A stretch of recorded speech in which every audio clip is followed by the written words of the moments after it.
Sei o que devem estar a pensar ao ouvir o início desta história. Uma velha senhora amarga, a queixar-se da família. Mas antes de me julgarem, deixem-me contar como tudo começou, não com um grito, mas com um silêncio ensurdecedor na casa do meu próprio filho, nos arredores de Évora. Tinha acabado de sair do Hospital do Espírito Santo, com um joelho novo de titânio e 3 meses de recuperação pela frente. Precisava que aquilo resultasse. Apoiei-me nas muletas enquanto meu filho, o Rui, pousava o meu saco de viagem ao lado da cama de hóspedes. O ar cheirava mofo e a um perfume barato que a Sônia, a minha nora, usava quando queria disfarçar o cheiro a tabaco. Os lençóis estavam amarrotados, testemunhas silenciosas do último ocupante, e uma mancha de umidade no canto superior da janela parecia um mapa de um Paris onde eu não queria estar. O Rui, sem me olhar nos olhos, murmurou um pedido de desculpas pelo estado do quarto, dizendo que a Sônia queria ter tudo preparado, mas que o trabalho dela era uma loucura. Sim, eu sabia como era. Nos meus 35 anos a trabalhar na Comissão de Proteção de Crianças e Jovens, aprendi a ler os sinais que as pessoas deixam para trás, as pequenas negligências que gritam mais alto que qualquer confissão. O quarto mal preparado não era descuido, era indiferença. Mas calei-me. Eu era a inválida ali, a intrusa.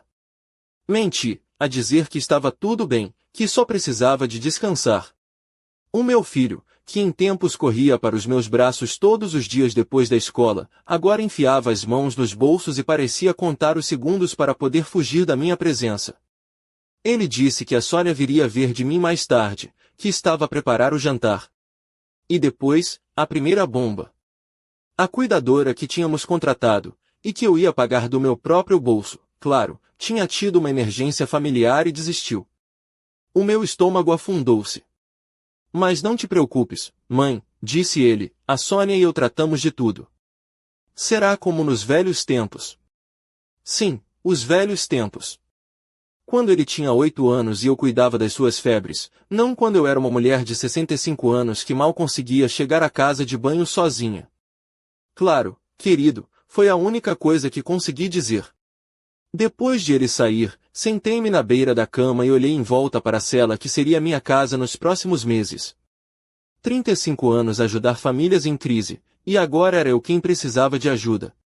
A ironia não me escapou, mas doía de uma forma que não antecipara. Consegui desfazer parte da mala antes de a dor no joelho se tornar insuportável. Os analgésicos que o Dr. Martins me receitara estavam na casa de banho principal, e eu devia tomá-los de 6 em 6 horas, com comida. A Sônia tinha prometido lembrar-me. Naquela primeira noite, esperei. Ouvi-a na cozinha, o tilintar de pratos, o apito do micro-ondas. O cheiro era frango assado, e o meu estômago roncava. Eram 7h30, depois 8. Finalmente, por volta das 8h15, ouvi os seus passos. A Sônia entrou, não com o ar de uma enfermeira, mas de quem está prestes a sair. Usava um vestido justo, de malha preta, que lhe acentuava as curvas que ela tanto se esforçava por manter no ginásio. Os sapatos de salto-agulha faziam um barulho agudo e impaciente no chão de madeira. O seu perfume, uma mistura cara e floral, pairava no ar, um contraste violento com o cheiro a mofo do quarto. Trouxe-te o jantar, disse ela, com um sorriso que não lhe chegava aos olhos. Na bandeja, uma fatia de pão torrado, uma concha de sopa de pacote que parecia água suja e um copo de água. Agradeci, tentando manter a voz neutra, e pedi-lhe os meus comprimidos. Ela fez uma careta, disfarçada de sorriso. Ah, claro, quase me esquecia.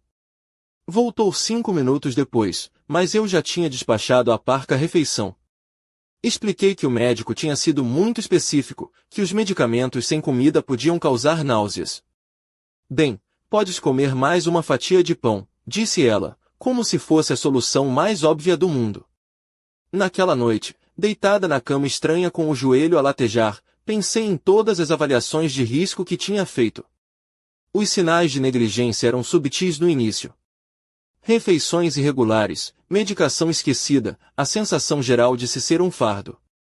Mas isto era diferente. Esta era a minha família. O segundo dia foi pior. O Rui saiu cedo para o trabalho. A Sônia apareceu por volta das 9 com um café aguado e meia torrada. Disse que o Rui ia ter uma semana de reuniões importantes e ia trabalhar até tarde. Uma semana inteira? Perguntei. É a vida, encolheu ela os ombros. Mas ela não estava realmente lá. Desaparecia durante horas, deixando-me sem saber se era seguro tentar ir à casa de banho sozinha. Quando lhe pedi ajuda para o duche, suspirou tão alto que a ouvi do outro lado do corredor. Tens mesmo de tentar ser mais independente, Isabel. O médico disse que o movimento era bom para ti, não disse? Sim, o Dr. Martins dissera muitas coisas, incluindo que eu precisaria de ajuda significativa nas primeiras semanas, mas a Sônia parecia só se lembrar das partes que lhe convinham. No terceiro dia, a realidade cristalizou-se de uma forma que me deixou fisicamente doente. Eram 2 da tarde e eu não comia desde a meia torrada queimada do pequeno almoço. Consegui arrastar-me até a cozinha, apoiando-me nos móveis. A cozinha estava imaculada, mas o frigorífico estava quase vazio. Um resto de leite que cheirava azedo, alguns condimentos, e no fundo, uma lata machucada de patê para cão, com a data de validade a terminar em breve. Fiquei ali, encostada à bancada, a olhar para aquela lata, e algo dentro de mim partiu-se silenciosamente. A Sônia entrou nesse preciso momento. "O que estás a fazer?" perguntou, e havia uma dureza na sua voz que eu ainda não tinha ouvido. "Só procurava algo para comer. Trouxe-te o pequeno almoço." "Meia torrada, Sônia." "E isso foi às 5 horas." Ela cruzou os braços. "Olha, Isabel, eu sei que estás habituada a ser mimada, mas o Rui e eu temos as nossas próprias vidas. Não posso estar sempre a correr para te trazer comida." "Mimada?" Eu, que tinha trabalhado durante 35 anos, criado um filho sozinha depois da morte do pai dele, e usado as minhas poupanças para ajudar o Rui a pagar o mestrado e a dar a entrada para aquela mesma casa? "Só estou a pedir refeições regulares", disse eu, mantendo a voz calma, como aprenderá a fazer nas situações familiares mais difíceis. "E os meus medicamentos a horas." A Sônia riu-se, um som desagradável. O médico. Talvez o médico devesse vir cá ver o que é realmente cuidar de alguém tão carente. A palavra ficou suspensa no ar entre nós. Carente. Como se precisar de ajuda depois de uma cirurgia fosse uma falha moral. Naquela noite, deitada no escuro, ouvia-a falar ao telefone na cozinha. A voz dela filtrava-se através das paredes finas. "Não, a sério, Sara, é como tomar conta de uma criança grande. Está sempre a querer alguma coisa, comida, medicamentos, ajuda para isto, ajuda para aquilo." Uma pausa, depois uma risada áspera. "O Rui diz que ela sempre foi assim, muito exigente. Sinceramente, não sei como ele a aguentou durante tantos anos." Fiquei imóvel, quase sem respirar. "E sabes qual é o pior? Ela age como se lhe devêssemos alguma coisa. Como se o facto de ter pago a universidade ao Rui significasse que agora temos de ser os criados pessoais dela." Outra pausa. Não podemos pô-la num lar. O Rui diz que seria demasiado caro, e além disso, o que é que os vizinhos iam dizer? Os vizinhos. Claro. A imagem era mais importante que o meu bem-estar. Honestamente, às vezes sinto que estou a cuidar de um animal de estimação velho. Sabes, aquela sensação de que seria mais bondoso simplesmente. Ela não terminou a frase, mas não precisava. Fechei os olhos e tentei não chorar. Em 35 anos de serviço social, tinha visto negligência e abuso em todas as suas formas. Sabia exatamente o que estava a acontecer. Mas saber algo intelectualmente e senti-lo na própria pele eram 2 coisas completamente diferentes. Estava a viver num dos meus próprios processos, mas desta vez, a vítima era eu. A clareza que senti naquela noite chuvosa intensificou-se nos dias que se seguiram, dias que se tornaram uma aula magna sobre a subtileza da crueldade humana. A mudança em mim não foi súbita, foi uma erosão lenta da mulher que eu pensava ser, substituída por uma sobrevivente que eu não sabia que existia. Na sexta-feira de manhã, o Rui partiu para o que ele chamou de retiro de trabalho de fim de semana em Troia. Claro que sim. Deixar a Sônia no comando era a cobardia perfeita. Ele podia alegar ignorância, manter as mãos tecnicamente limpas enquanto permitia que a sua mulher fizesse o trabalho sujo. A Sônia desapareceu pouco depois dele. Tenho planos para este fim de semana, anunciou, parada à porta do meu quarto, como se estivesse a informar um inquilino problemático. Usava umas calças de ganga justas e uma blusa de seda que insinuava mais do que mostrava, os seus cabelos louros perfeitamente esticados. Há cereais na despensa e algumas latas de sopa. Deve safar-te. Cereais que eu não conseguia alcançar, sopa que eu não conseguia abrir sem um abre-latas que eu não sabia onde estava. E ela sabia. Quando é que voltas? Perguntei. Domingo à noite. Talvez segunda de manhã, encolheu os ombros, como se o detalhe fosse irrelevante. Tens mesmo de aprender a ser mais independente, Isabel. A porta fechou-se e ouvi os seus saltos ecoar pelo corredor, depois o som da porta da frente a bater. Silêncio. O primeiro dia passou num nevoeiro de dor e sede. Consegui chegar à cozinha 2 vezes, apoiando-me nas paredes, mas o frigorífico continuava desoladoramente vazio. Encontrei um pacote de bolachas de água e sal num armário e fi-las durar. A dor na anca tinha piorado, irradiando para a parte inferior das costas. Cada movimento era uma negociação com a dor. No segundo dia, a sede tornou-se desesperante. Consegui beber água da torneira da casa de banho, mas tinha um sabor metálico que me lembrava os canos velhos do prédio onde criei o Rui. Que irônico, aqueles anos difíceis, em que lutávamos mas estávamos juntos, parecerem agora adorados em comparação. No terceiro dia, o meu corpo traiu-me. A fraqueza era tal que, ao tentar levantar-me da cama, a minha perna boa cedeu e eu caí, batendo com a anca já dorida no chão de madeira. O som foi oco, surdo. Gritei. Ninguém veio. Fiquei ali deitada, no chão frio, durante o que me pareceram horas. Finalmente, consegui arrastar-me de volta para a cama, mas a vergonha e a dor eram uma mistura tóxica. Foi então que os vi. Na prateleira debaixo da despensa, atrás de um saco de arroz quase vazio, estava um saco de biscoitos para cão. A Sônia tinha comprado um cachorro uns meses antes, um capricho que durou 2 semanas até ela se fartar e o dar a um amigo. Mas os biscoitos tinham ficado. Com as mãos a tremer, arrastei-me até lá. O cheiro era carne processada e a cereais baratos, mas o meu estômago roncou. Comi um. Depois outro. O sabor era horrível, mas era proteína.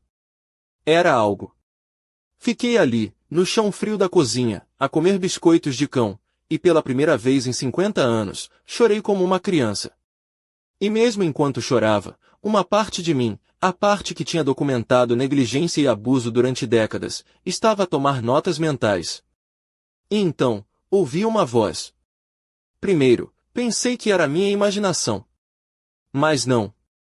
Vinha definitivamente da casa ao lado, a voz de uma mulher mais velha a filtrar-se pelas paredes finas. Ouvi um barulho enorme na casa da Isabel há umas horas, amando, parecia uma queda. Mas não vi ninguém a entrar ou a sair o dia todo. Aquilo não está bem. A vizinha. Dona Amélia. Uma professora reformada que vivia ali há mais de 20 anos. Em todos os meus anos como assistente social, os vizinhos tinham sido testemunhas cruciais. Eram eles que viam os padrões que as famílias tentavam esconder. Naquele momento, no meio do meu desespero, uma pequena semente de esperança foi plantada. No domingo à noite, a Sônia regressou. Ouvi o carro a entrar na garagem, depois os seus saltos altos e risos. Tinha trazido alguém com ela, a tal Sara do telefonema.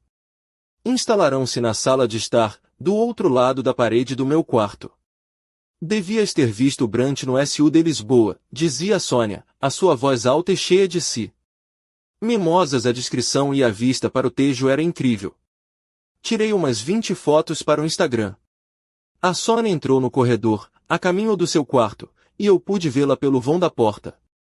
Estava bronzeada, usava um vestido branco de linho, curto, que lhe deixava as pernas à mostra. Os seus pés, com uma pedicura vermelha perfeita, estavam enfiados numas sandálias de cunha caríssimas. Parecia uma estrela de cinema de férias, Não uma mulher cuja sogra estava a comer comida de cão a poucos metros de distância. E como está a tua sogra? Perguntou a Sara. Ainda a recuperar? Houve uma pausa, depois a Sônia riu-se. O mesmo som desagradável. Oh, ela está bem. Provavelmente melhor do que finge estar. É do tipo dramático, sabes? Sempre a precisar de atenção. O meu coração batia tão forte que tinha certeza de que elas o podiam ouvir. Ah, sério, e depois age como se lhe devêssemos alguma coisa porque ajudou o Rui quando ele era mais novo. Como se isso lhe desse o direito de nos tratar como criados. A Sônia bebeu o que soou como um gole de vinho. Honestamente, está habituada a tratamento de animal. Provavelmente é mais do que ela merece. Tratamento de animal. As palavras ficaram suspensas no ar como fumo tóxico. 50 anos depois de criar aquele rapaz, de trabalhar turnos duplos, de usar as minhas poupanças para sua educação, a sua mulher achava que eu merecia tratamento de animal. E o pior de tudo, ela tinha razão numa coisa. Tinham me reduzido a isso. Fiquei acordada a noite toda. Não pela dor física, mas porque a minha mente estava a trabalhar. 35 anos a investigar casos de abuso tinham me ensinado que os abusadores subestimam sempre as suas vítimas. Assumem que a dependência equivale à impotência. Assumem que a idade equivale à incapacidade. Estavam prestes a aprender o quão errados estavam. Na manhã de segunda-feira, ouvi uma batida suave na porta da frente. A Sônia tinha saído cedo, murmurando algo sobre yoga e compras. O Rui ainda estava no seu retiro. As batidas repetiram-se, mais insistentes. Consegui chegar à porta, usando as muletas. Através do olho mágico, vi uma mulher com cabelos prateados perfeitamente penteados e olhos escuros e inteligentes. Dona Amélia. A minha semente de esperança estava prestes a germinar. Abri a porta e a Dona Amélia, a minha vizinha de longa data, ficou a olhar para mim por um momento, a sua expressão a mudar de curiosidade para choque e depois para uma preocupação genuína. Os seus olhos perspicazes observaram o meu estado, o pijama que eu usava há dias, o cabelo despenteado, a forma como me agarrava as muletas como se a minha vida dependesse delas. Isabel, querida, posso entrar? Perguntou ela, a sua voz suave e mais firme. Assenti. Demasiado fraca para falar, e afastei-me para lhe dar passagem. Ela entrou, fechou a porta atrás de si e o seu rosto encheu-se de uma compaixão que eu não via há semanas. Minha Nossa Senhora, Isabel, quando foi a última vez que comeste alguma coisa decente? A pergunta apanhou-me de surpresa, não pelo seu conteúdo, mas pelo seu tom. Era preocupação real, algo que eu já nem me lembrava como soava. Comecei a falar, mas a minha voz falhou. O que podia eu dizer? Que tinha comido biscoitos de cão. Que o meu próprio filho me tinha abandonado como se eu fosse lixo. Está tudo bem, disse ela suavemente, pousando uma mão no meu braço. Não precisas de me explicar nada agora. Mas preciso que saibas que tenho andado preocupada. Tenho ouvido coisas. Tenho visto coisas. Ela olhou-me diretamente nos olhos. Fui professora durante 40 anos, Isabel. Já vi negligência antes. E o que se está a passar nesta casa não está certo. Pela primeira vez em dias, senti algo parecido com esperança. Não sei o que fazer, admiti, a minha voz a quebrar-se. Eles são a minha família. A família não trata a família desta maneira, disse ela com firmeza. E eu tenho algumas ideias sobre o que podemos fazer. Mas primeiro, vou preparar-te algo de jeito para comer. E depois, vamos falar sobre as tuas opções. Enquanto ela se movia pela minha própria cozinha com um propósito que eu já não tinha, abrindo armários e avaliando o que havia para trabalhar, não pude deixar de sentir que algo tinha mudado. Pela primeira vez desde que tinha chegado a esta casa, eu não estava sozinha. Isabel, disse ela enquanto aquecia uma sopa de legumes que tinha trazido de sua casa, conheces uma jovem chamada Matilde Soares? Foi minha aluna há uns anos. Agora é advogada, especializada em direito dos idosos. Matilde Soares. O nome soava-me familiar, mas não conseguia situá-lo. Acho, disse a Dona Amélia, mexendo a sopa, que está na hora de teres uma conversa com alguém que percebe exatamente que opções legais tens aqui. Entregou-me uma tigela de sopa quente, a sério, com legumes a sério e vapor a sério. A primeira colherada foi tão boa que quase chorei outra vez. Por que é que está a fazer isto? Perguntei. Ela sentou-se à minha frente, os seus olhos sérios. Porque passei 40 anos a ensinar, a ver crianças que precisavam de ajuda e, por vezes, não lhe podia dar dentro do sistema.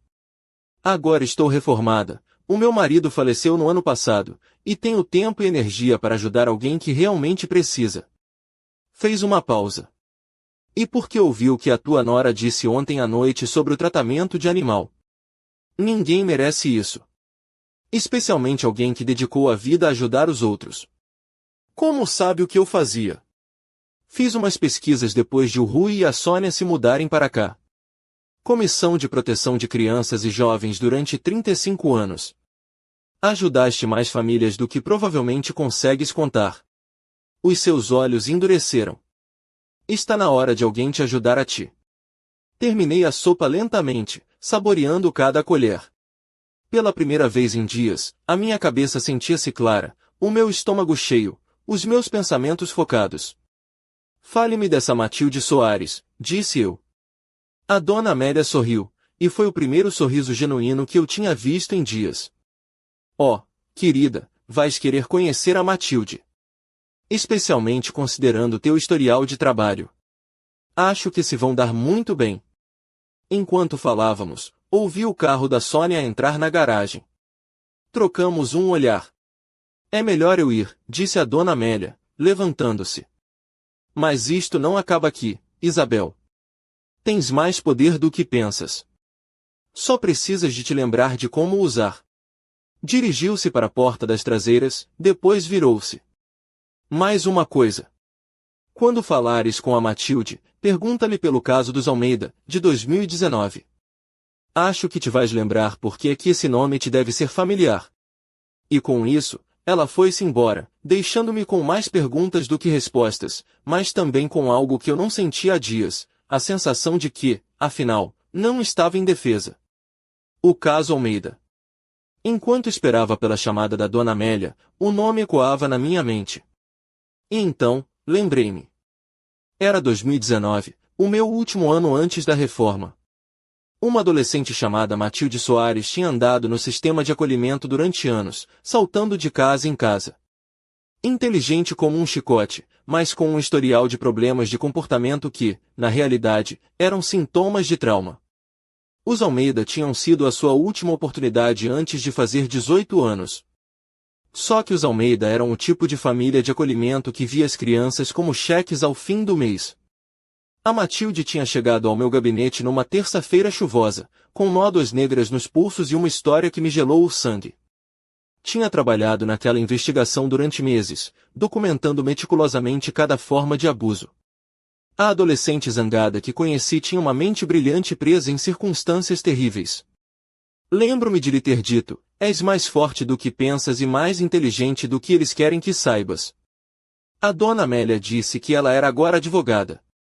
O telefone tocou exatamente às 2 da tarde, como prometido. Dona Isabel? Fala Matilde Soares. A dona Amélia contou-me a sua situação. A voz era profissional, madura, mas havia algo na cadência que me transportou de volta àquele gabinete úmido. Matilde, disse eu, a minha voz a quebrar-se. Meu Deus, rapariga, és mesmo tu? Houve uma pausa do outro lado da linha. Quando falou novamente, a sua voz era mais suave, mais pessoal. Dona Isabel, a senhora salvou-me a vida. Literalmente. Se não tivesse persistido com aquela investigação, nunca teria saído daquela casa, e certamente nunca teria chegado à faculdade, muito menos à faculdade de Direito. As lágrimas corriam-me pela cara. Fico tão feliz por saber que estás bem. Mais do que bem. Agora tenho o meu próprio escritório, especializado em proteger idosos vulneráveis. A sua voz endureceu ligeiramente. E pelo que a dona Amélia me contou, precisa exatamente do tipo de ajuda que eu ofereço. Passamos a hora seguinte ao telefone.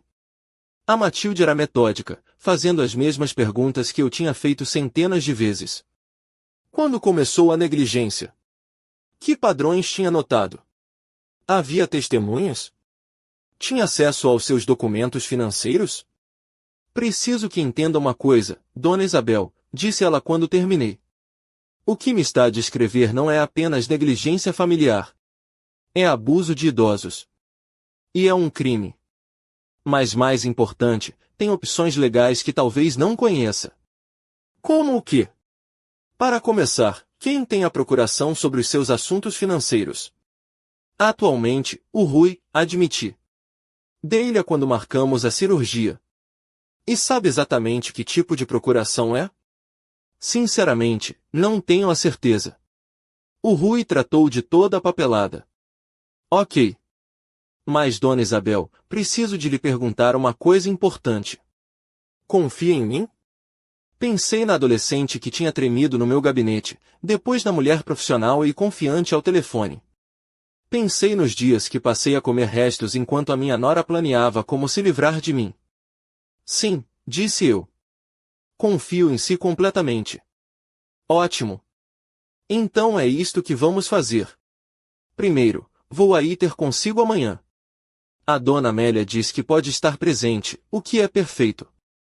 Segundo, vou levar documentos para revogar imediatamente a procuração do Rui e estabelecer uma nova, com pessoas em quem realmente confia. Posso fazer isso? Pode revogar uma procuração a qualquer momento. O Rui não tem direitos permanentes sobre as suas finanças. Senti uma centelha de algo que não sentia há semanas, controlo. Que mais? Vou solicitar uma ordem de proteção de emergência para congelar qualquer acesso não autorizado às suas contas bancárias e avaliar quaisquer transações recentes que o Rui possa ter feito. E vou também levar formulários para atualizar o seu testamento, se for necessário. O meu testamento. O Rui tinha insistido que era a altura perfeita para garantir que tudo estava atualizado. Depois de desligar, fiquei sentada na cama, a olhar para o telefone. Pela primeira vez desde que tinha chegado àquela casa, senti algo parecido com esperança, mas mais do que isso, senti algo familiar a despertar dentro de mim, a mente estratégica que usará para proteger centenas de crianças. Naquela noite, quando a Sônia chegou à casa, agi como sempre. Agradeci o jantar escasso, tomei os meus medicamentos tarde, fui para a cama cedo. Mas desta vez, não estava resignada. Estava a observar, a documentar mentalmente, a preparar-me. O Rui regressou finalmente na terça-feira à tarde, pouco antes da chegada da Matilde. Ouvi-o na cozinha com a Sônia, as suas vozes baixas mais tensas. Ela parecia estranha quando falei com ela ontem à noite, dizia ele, como se estivesse a planear alguma coisa. Estás a ser paranoico, respondeu a Sônia. O que é que ela podia estar a planear? Mal consegue andar até a casa de banho sozinha. Não sei. Apenas fica de olho nela, ok? A última coisa de que precisávamos era que ela causasse problemas. Problemas. Depois de uma vida a resolver os problemas dos outros, eu estava finalmente prestes a causar alguns dos meus. A Matilde chegou exatamente às 3, como combinado. A dona Amélia acompanhou-a. Quando abri a porta, o meu coração quase parou. A adolescente que eu conhecera tinha se transformado numa mulher formidável, nos seus 30 e poucos anos, com um fato de calças azul marinho impecável e uma presença que enchia a sala. Mas os seus olhos ainda tinham aquela centelha de determinação feroz de que me lembrava. Dona Isabel, disse ela, e abraçou-me suavemente. É tão bom vê-la. A Sônia apareceu no corredor, obviamente curiosa. O seu sorriso falso esticou-se quando viu a Matilde, uma jovem profissional que claramente não era alguém que se pudesse intimidar facilmente. Usava umas leggings de ginásio e um top de esportivo, o seu cabelo preso num rabo de cavalo. O seu olhar de desprezo para Matilde foi quase cômico. Oh, olá, disse a Sônia. Não sabia que a Isabel esperava visitas. Sou a Matilde Soares, disse a Matilde, estendendo uma mão que a Sônia teve de apertar. Advogada da dona Isabel. O rosto da Sônia empalideceu ligeiramente. Advogada? Para que é que ela precisa de uma advogada? Assuntos legais de rotina, disse a Matilde com um sorriso que não lhe chegava aos olhos. Revisões de testamento, atualizações de procurações. Coisas do gênero. Tenho a certeza de que compreende a importância de manter estes documentos atualizados, especialmente depois de um evento médico. Claro, murmurou a Sônia, mas eu vi as engrenagens a girar na sua cabeça. Instalou-se na sala de estar. A dona Amélia sentou-se discretamente num canto, pronta para ser testemunha. A Matilde abriu a sua pasta e tirou uma pilha de documentos.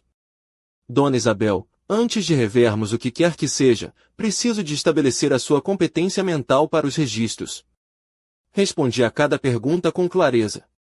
A Matilde anotou as minhas respostas, depois passou ao que interessava. Agora, vamos falar sobre a sua procuração atual. Lembra-se de assinar? Sim, mas o Rui disse que era apenas para emergências médicas. A Matilde franziu o sobrolho enquanto revia os documentos que eu tinha trazido do meu quarto. Dona Isabel, isto não é uma procuração médica limitada. É uma procuração financeira geral e duradoura. Dá ao Rui controle total sobre todas as suas contas bancárias, investimentos e decisões financeiras. O choque deve ter sido evidente no meu rosto. O que é que isso significa, exatamente? Significa que ele pode aceder às suas contas, transferir dinheiro, fazer investimentos, até mesmo vender propriedades em seu nome. E como é duradoura, permanece em vigor mesmo que a senhora se torne incapacitada. Fiquei em silêncio, a processar isto. O Rui tinha tido acesso total ao meu dinheiro durante semanas. Quer revogá-la imediatamente? A Matilde sorriu. Pensei que diria isso. Já preparei os documentos de revogação. Passamos a hora seguinte a rever cada documento. O meu testamento tinha sido atualizado para deixar tudo ao Rui, com a Sônia como beneficiária secundária. As contas bancárias tinham agora o Rui como cotitular. Até a minha apólice de seguro de vida tinha sido alterada. Lembra-se de assinar tudo isto? Perguntou a Matilde gentilmente. Tentei lembrar-me. Tinha havido tantos documentos antes da cirurgia, e o Rui tinha sido tão insistente. Tinha confiado nele.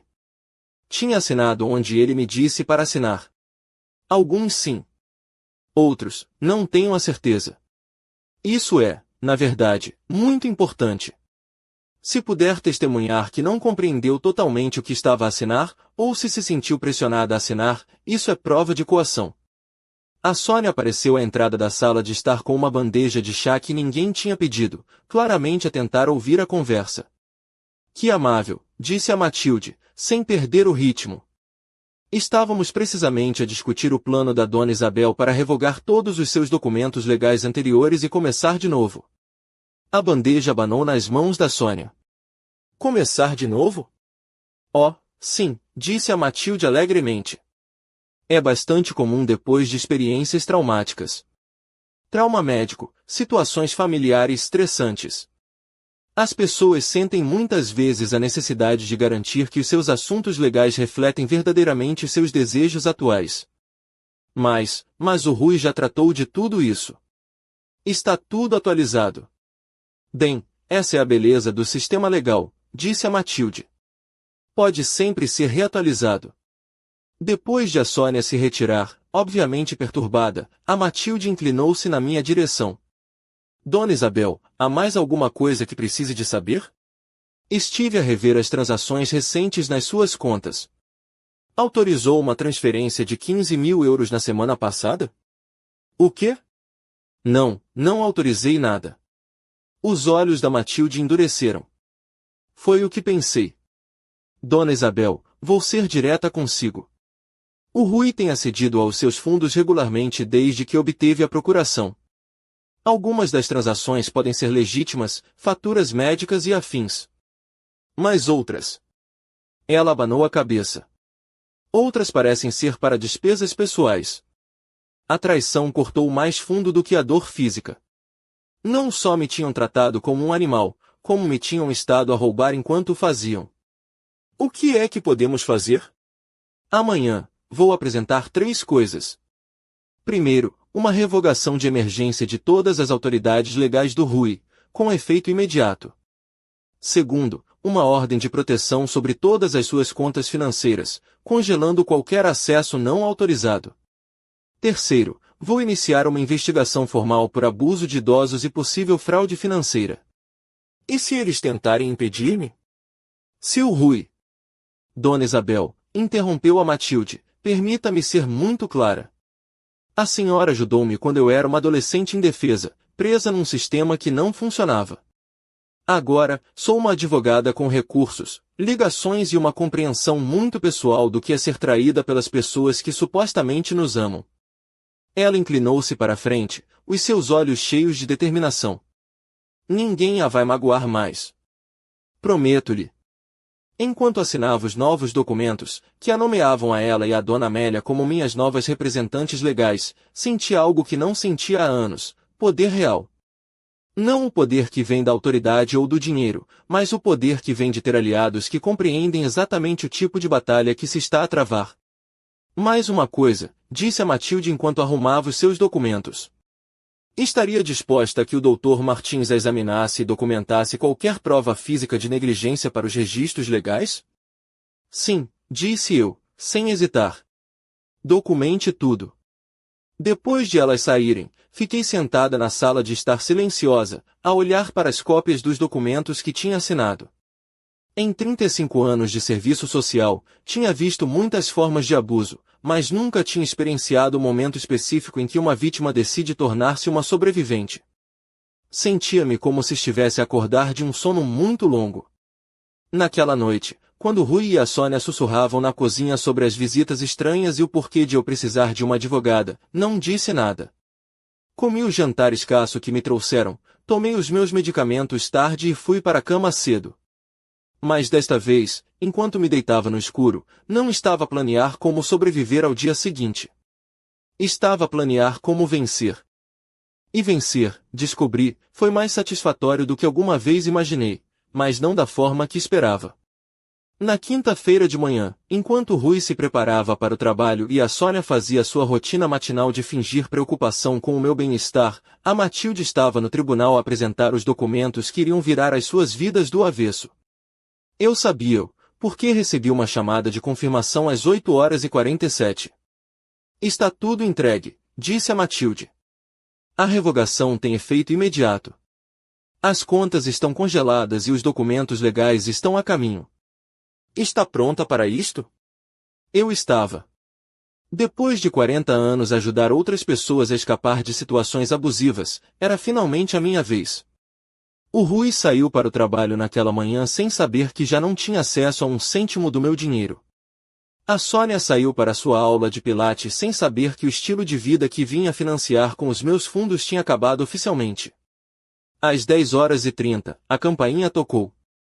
Era um oficial de justiça com um envelope pardo e grosso.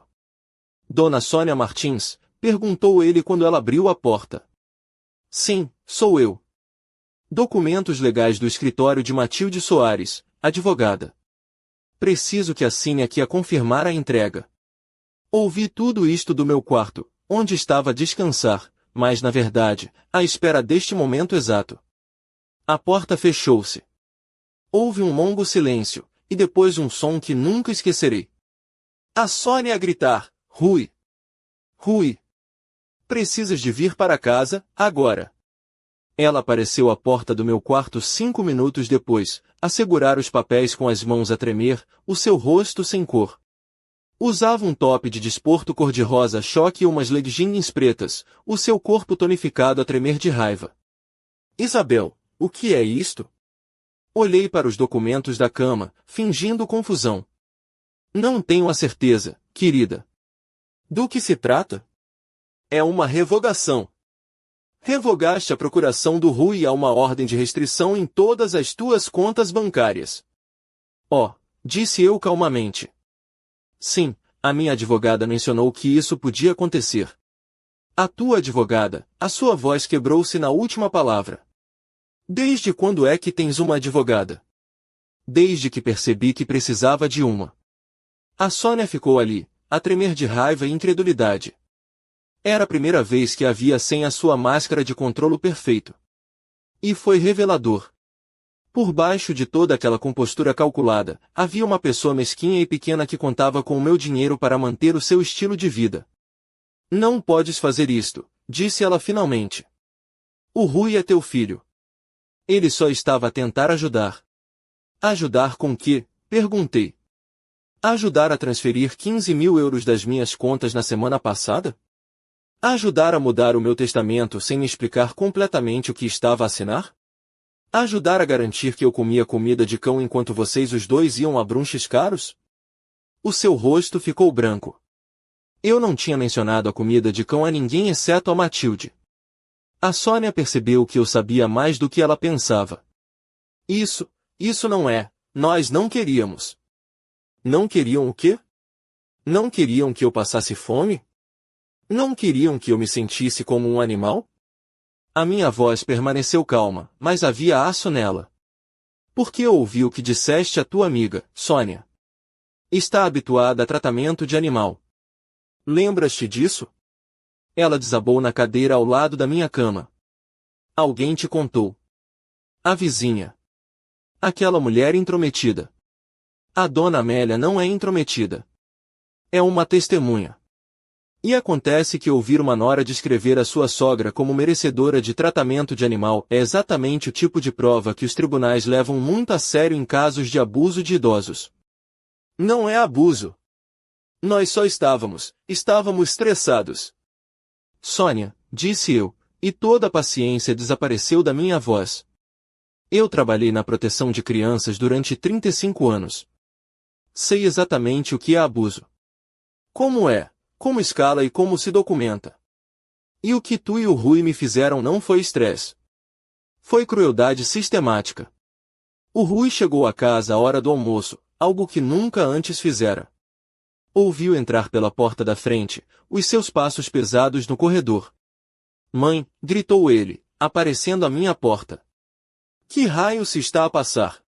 O meu banco ligou-me a dizer que todas as contas conjuntas foram congeladas. Não consigo aceder a nada. Olá, querido, disse eu docemente. Como correu o trabalho? Não me lixes, explodiu ele, depois parou, claramente chocado com o seu próprio desabafo. Desculpa. É só que, mãe, não estou a perceber o que se está a passar. Senta-te, disse eu, indicando a outra cadeira. Vamos conversar. Ele sentou-se, com a Sônia ao seu lado. Pela primeira vez desde que eu tinha chegado àquela casa, tinha a sua atenção total. Rui, lembras-te de quando tinhas 8 anos e tiveste aquela gripe terrível? De como eu fiquei acordada 3 noites seguidas, a pôr-te panos frios na testa e a garantir que tomavas os teus medicamentos de 4 em 4 horas. Sim, mas... Lembraste de quando tinhas 16 anos e bateste com o carro, e eu não só não gritei contigo, como trabalhei horas extra durante 2 meses para pagar as reparações. Mãe, onde é que queres chegar? Quero chegar ao ponto em que me deixaste a comer comida de cão enquanto a tua mulher publicava fotos de Brant no Instagram. O silêncio que se seguiu foi ensurdecedor. Isso não aconteceu. Rui. Durante 3 dias. 3 dias sem comida a sério, enquanto vocês os dois estavam no vosso retiro de trabalho e fim de semana de raparigas. Olhei para ambos. Sabem qual foi a parte mais dolorosa? Não foi a fome. Não foi sequer a humilhação. Foi perceber que criei um filho que conseguia olhar para mim como menos do que humana. O Rui parecia que ia vomitar. Mãe, eu não sabia. Sabias. Ambos sabiam. Só não se importaram. Isso não é verdade, gritou a Sônia. Nós cuidamos de ti. Trouxemos-te comida. Trouxeram-me migalhas. Trataram-me como um animal de estimação inconveniente. E quando pensaram que ninguém estava a ouvir, descreveram-me exatamente dessa maneira. Tirei uma cópia dos documentos legais que a Matilde tinha preparado. Isto é uma revogação completa de todos os poderes legais que vos tinha concedido. Isto é uma ordem de proteção sobre todas as minhas contas financeiras. E isto, levantei outra folha, é o meu novo testamento. O Rui atirou-se aos papéis. Novo Testamento? Mãe, não podes.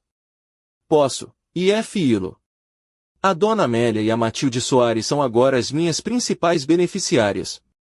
Tudo que tenho irá para um fundo que irá estabelecer um abrigo para mulheres idosas que escapam de situações familiares abusivas. Essa é a minha herança. Isso é ridículo, explodiu a Sônia. O Rui é teu filho. O Rui asterisco era asterisco meu filho, corrigi. Um filho não permite que a sua mulher trate a mãe dele como um animal. Um filho não rouba das contas bancárias da sua mãe. Um filho não abandona sua mãe para comer comida de cão enquanto ele está num retiro de trabalho. Podes mudar isto, disse o Rui, a sua voz a quebrar-se. Nós podemos resolver isto. Eu posso fazer a Sônia pedir desculpa. Rui, ouve-me com muita atenção. Eu não quero um pedido de desculpas. Um pedido de desculpas implica que isto foi um acidente, um mal-entendido. Isto foi uma escolha. Uma série de escolhas deliberadas para me tratar como se eu fosse menos do que humana. Mas nós somos família. A família não faz isto, Rui. E especialmente, a família não rouba enquanto faz. O seu rosto ficou branco. Roubar?